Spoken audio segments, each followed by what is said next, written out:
Hello dear students, welcome to doctor logics. आज की video में इस क्वेश्चन को डिस्कस करेंगे। क्वेश्चन है, would you expect the first ionization enthalpies for the two isotopes of a same element to be same और different?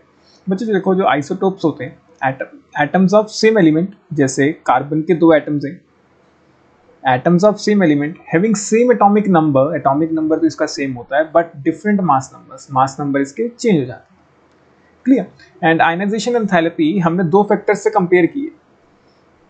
अगर आपको नहीं याद तो आप मेरी वीडियो गो थ्रू कर सकते हैं, क्लास की रिकॉर्डिंग्स एक बार गो थ्रू कर लीजिए। रिकॉर्डिंग्स आपको वेबसाइट पे मिल जाएंगी drlogics.com। पीरियोडिक टेबल का एक कोर्स मैंने क्रिएट किया है, आप पहले उस कोर्स को गो थ्रू कर लीजिए एक बार, तो फिर आप इस वीडियो को देखेंगे तो आसानी से समझ आएगा। क्लियर? तो देखो, आयनाइजेशन एनर्जीज के लिए हमने दो चीजें कही थी कि अगर एडजेसेंट एलिमेंट्स हैं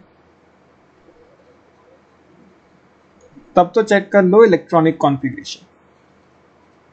ठीक है, एंड इलेक्ट्रॉनिक कॉन्फ़िगरेशन डिपेंड करती है सिर्फ और सिर्फ नंबर ऑफ इलेक्ट्रॉन्स पे और किसी चीज पे नहीं। नंबर ऑफ इलेक्ट्रॉन्स हमें पता चलेंगे एटॉमिक नंबर से, ठीक है, और तो कहीं से नहीं पता चलेंगे।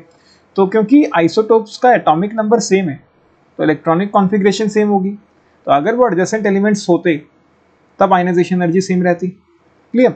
एंड दूसरा फैक्टर होता है इफेक्टिव न्यूक्लियर चार्ज, जो हमने डिस्कस किया। Effective nuclear charge is equal to Z minus sigma, where Z depends on the number of protons. Protons basically atomic number से ही पता चलेंगे, and sigma depends on electrons. Electrons भी atomic number से ही पता चलेंगे। ठीक है, तो मास नंबर का कहीं पे भी कोई रोल नहीं है। तो मास नंबर का कोई रोल ना होने के कारण अगर वो डिफरेंट भी है तब भी आयनाइजेशन एनर्जी को इफेक्ट नहीं करेगा।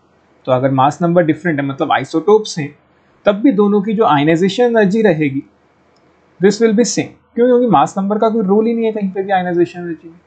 क्लियर? होपफुली आपको समझ आ गया। Thank you.